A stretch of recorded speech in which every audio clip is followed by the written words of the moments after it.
दो दिग्गज कंपनियों के नंबर्स आए, एक नेस्ले और दूसरा ऑफ कोर्स टाटा कंज्यूमर। दोनों ने थोड़ा सा निराश किया। इस हफ्ते फिर HUL ITC के नंबर्स का इंतजार रहेगा। अब जिस तरह की तस्वीर इन पहले दो नंबर्स की उभर कर आई है, क्या संकेत बन रहे हैं? मंगलम हमारे साथ है, आगे ऑफ कोर्स अवनीश रॉय से भी डिटेल में बातचीत करेंगे। मंगलम, लेकिन जो किक ऑफ हुआ है Q2, ये नेस्ले और टाटा कंज्यूमर दोनों ने काफ़ी डिसअपॉइंट किया है। हाँ, ये तो सिर्फ रिजल्ट्स है। इसके पहले जो अपडेट्स आए थे वो भी काफ़ी अच्छे नहीं थे। और अगर आपको याद होगा तो इसके पहले जो कंजम्पशन सेक्टर पे डीमार्ट का प्रतिक्रिया थी वो भी काफ़ी लोगों को पसंद नहीं आई। तो पहले एक आपको जो इकोसिस्टम अभी एनवायरनमेंट कैसा है उसके बारे में बता देता हूँ। सबसे पहले रूरल डिमांड धीरे धीरे पिकअप हो रहा है, पर शहरों में थोड़ी सुस्ती आ गई है। पहले हम देखते थे अर्बन डिमांड अच्छा था, अब शहरों में सुस्ती है, रूरल डिमांड थोड़ा सा अच्छा है। कंपटीशन का स्तर भर गया, और ये आप कंपटीशन सिर्फ स्टेपल्स में साबुन वर्सेस साबुन नहीं देखेंगे, आप देखेंगे रिटेल में क्विक कॉमर्स का भी कंपटीशन है आपके स्टोर्स के साथ। ज्वेलरी में लैब ग्रोन का कंपटीशन है डायमंड स्टडेड ज्वेलरी के साथ। और आप किसी भी चीज़ों में देखें, बेवरेजेस में कैंपा, रिलायंस का जो कैंपा प्रोडक्ट है उस वजह से कंपटीशन आ गया है, और पेंट्स में बिरलास का कंपटीशन है ही। तो कंपटीशन का ये जो स्तर है वो बहुत ज़्यादा बढ़ गया है। आउट ऑफ होम अधिक वर्षा और बाढ़ के कारण से जो लोग बाहर में कोई चीज़ खाते पीते थे वो कम हो गया, और रॉ मटेरियल की कीमतों में भी थोड़ी सी अब तेज़ी आनी चालू हो गई है। जो डिफ्लेशन साइकिल है हो सकता है ख़त्म हो गया, तो यहाँ से मार्जिन ग्रोथ थोड़ा सा प्रॉब्लम देगा कंपनीज़ को। टाटा कंज्यूमर जैसे देखिए, नरिश जो ब्रांड है उसमें नरमी आई थी इन्हीं वजहों से, आउट ऑफ होम और कंपेटिटिव रीजंस के कारण। आप नेस्ले देखिए, वॉल्यूम ग्रोथ में 1.5% की घटौती हुई थी, वो भी नेगेटिव था, मार्जिन भी अनुमान से कम थे। और आप डीमार्ट भी देखिए, मैनेजमेंट ने क्विक कॉमर्स के असर की बात कही, उस वजह से स्टॉक भी बहुत नीचे हो गया था। ये तो सिर्फ नंबर्स जो आ गए वो। बिजनेस अपडेट अगर आप डाबर में देखें तो वॉल्यूम और मार्जिन पर बेवरेज बिजनेस की इन्वेंट्री करेक्शन का असर होगा। आप मैरिको देखिए, घरेलू बिजनेस में mid single digit volume growth है। मैरिको में सिर्फ एक अच्छी बात इस बार ये है कि बांग्लादेश का जो डर था वो चला गया, बांग्लादेश की घटनाओं का लंबा असर नहीं हुआ इस बिजनेस पे। और जो तीसरा अपडेट आया था वो गोदरेज कंज्यूमर का था। उन्होंने भी कहा कि जो डोमेस्टिक बिजनेस है वहाँ पे महंगाई और कंपटीशन का असर है, इसलिए उनकी जो मार्जिन एक्सपेंशन है वो पहले जैसी थी अब नहीं होगी। तो अब नंबर्स जो आने वाले हैं उसके बारे में हम क्या सोच रहे हैं? HUL mid single digit sort of volume growth, ITC उसके बाद आएगा, उसके बाद 2 to 3% सिगरेट वॉल्यूम ग्रोथ की उम्मीद।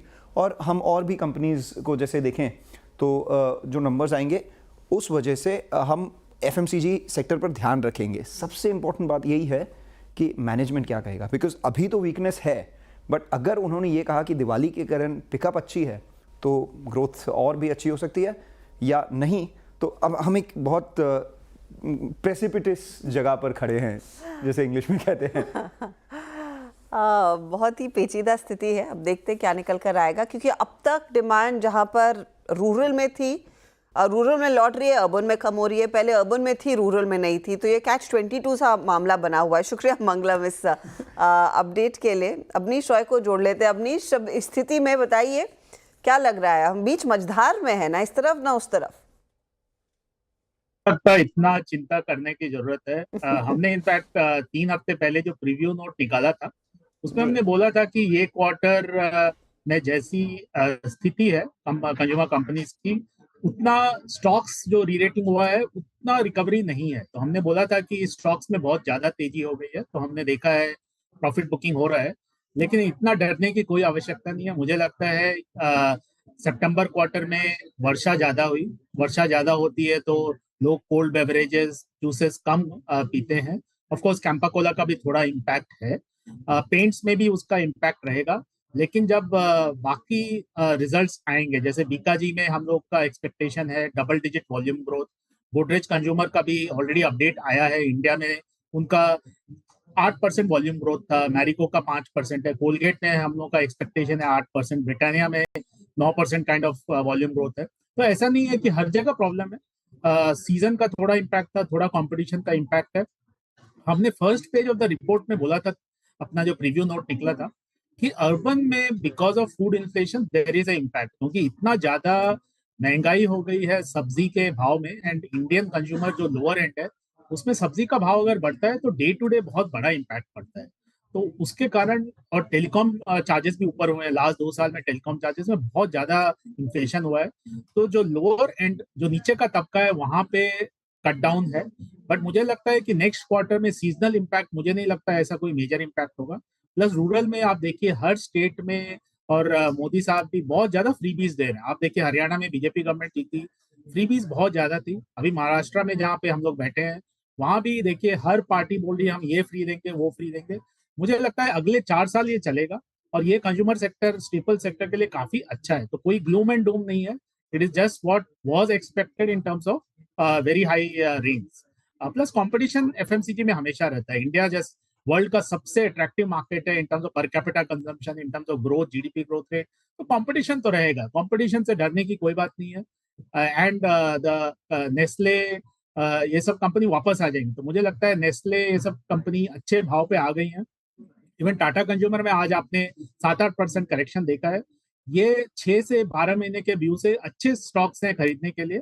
क्योंकि क्या होगा, टी में ये लोग प्राइस हाइक ले रहे हैं, तो आपका pricing growth, sales growth H2 and FY26 में अच्छा हो जाएगा। Plus if you see Capital Foods and Organic India में अच्छा रिकवरी है। कुछ प्रॉब्लम है, जैसे हमने कैंपा कोला का प्रॉब्लम 1 महीने पहले ही बता दिया था, वो है। बट फ्रेंकली स्पीकिंग ये बड़ा बिजनेस है, ऐसा नहीं है कि जी। कैंपा कोला और नरिश्को ही बड़ा बिजनेस है। बट इसमें market share gain in tea आ जाएगा, सो दैट्स अ पॉजिटिव। तो we are positive on Tata consumer, Nestle, दोनों पे हम okay positive. Okay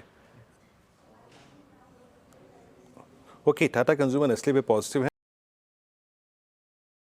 Manish ji, क्या क्या हम ले सकते हैं, लेकिन उससे पहले एक मैं प्रश्न पूछूंगा। सिंस आपने पेंट की बात की थी, एशियन पेंट्स अभी भी मतलब ठीक ठाक अपने करियर की हाईएस्ट ट्रैजेक्टरी तो नहीं, लेकिन उससे करीब 10% नीचे की ट्रैजेक्टरी पे ट्रेड कर रहा है। Now crude at 73 is an advantage, but specially for Asian Paints, Birla Opus, जिसने अपनी पूरी सेल्स फोर्स को लगभग 1-1.5 साल तक प्रिपेयर कराया लॉन्च से पहले। अब जब कोई नया पार्टिसिपेंट आता है, मार्केट शेयर कैप्चर करता है, उसके प्रोडक्ट की एक्सेप्टेंस बढ़ती है, एग्जिस्टिंग प्रोडक्ट्स के खिलाफ थोड़ी नाराज़गी भी निकल के आती है। स्पेशली मैं 1-on-1 कंपैरिजन करना चाह रहा हूँ, Birla opus versus Asian paints का डैमेज कैसे रीड कर रहे हैं इस बार? एशियन पेंट्स के नंबर्स कैसे हो सकते हैं? एट 3053 आपका आउटलुक क्या है? तो ये क्वार्टर वीक रहेगा, हमने बोला था, क्योंकि इतनी ज्यादा वर्षा हुई है तो एक्सटीरियर पेंट पॉसिबल नहीं है, राइट। अगर आपका दीवार गीला है तो पेंट कैसे करेंगे आप, तो वो इम्पैक्ट रहेगा।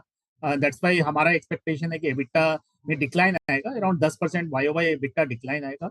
इसका बिरला ओपस से कोई लेना देना नहीं है, बिकॉज सी पेंट इंडस्ट्री इंडिया में बहुत ही बड़ा है। It is